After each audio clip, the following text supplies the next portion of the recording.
Initially a PlayStation Vita exclusive, the Caligula Effect has been given the remaster/remake treatment in the form of the Caligula Effect Overdose. As someone who loves the Vita dearly but had never played or honestly even heard of the original since it was a digital-only release, I was interested in giving this re-release a try based on the marketing material and trailers I had seen. So I have got to give a huge thanks to NIS America for supplying me a review copy for the purpose of this review.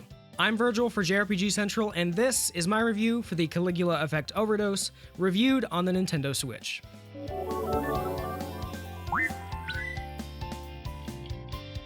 They say that first impressions are everything, and my initial reaction to the Caligula Effect wasn't exactly a positive one.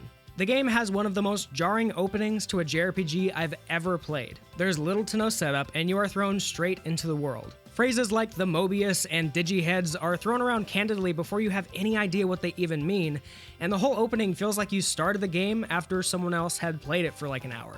Once you get a grip on what's going on, the story's premise is actually pretty interesting. You, as a silent protagonist of either gender, which is nice, are in a virtual world called the Mobius, which is controlled and ruled by its creator, Mew. Your role is as part of the aptly named Go Home Club, a group of high schoolers that are trying to escape the Mobius and return to the real world. Trying to keep you in the Mobius are the ostinato musicians which work for Mew.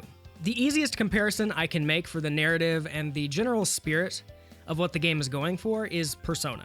You're a group of high school kids in a secret club with knowledge of what's really going on that no one else has, who unlock latent abilities via moments of emotional stress. No, seriously, look at this sequence. It's the exact same kind of moment.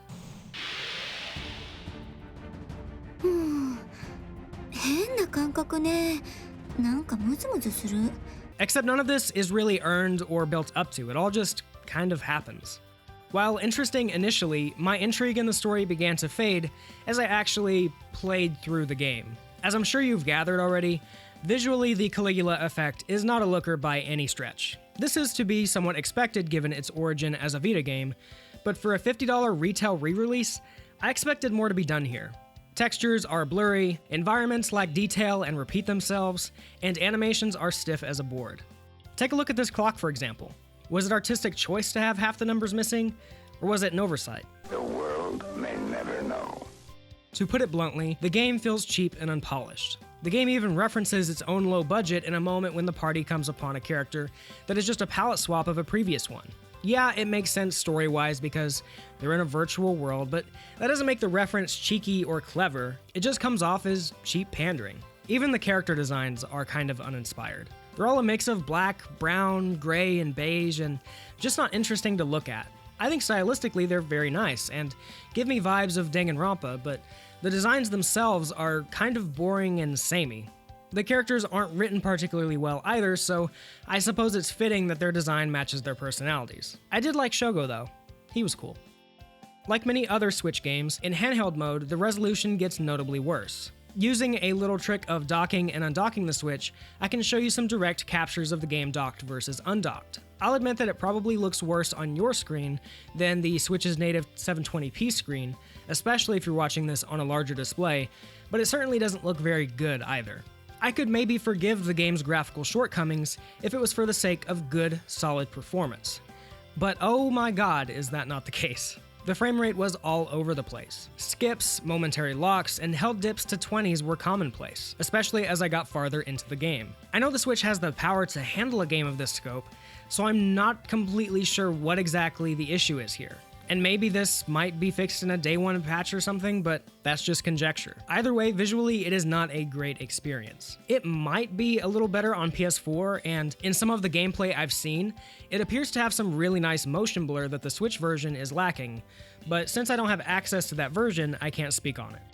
The one place that the Caligula Effect truly does shine is in its combat. It's turn-based, with the spin being that you can input up to 3 turns in a row that fall on a timeline. After giving a command, you can see how the command will play out in real time, given your attack lands, before you lock in your choice.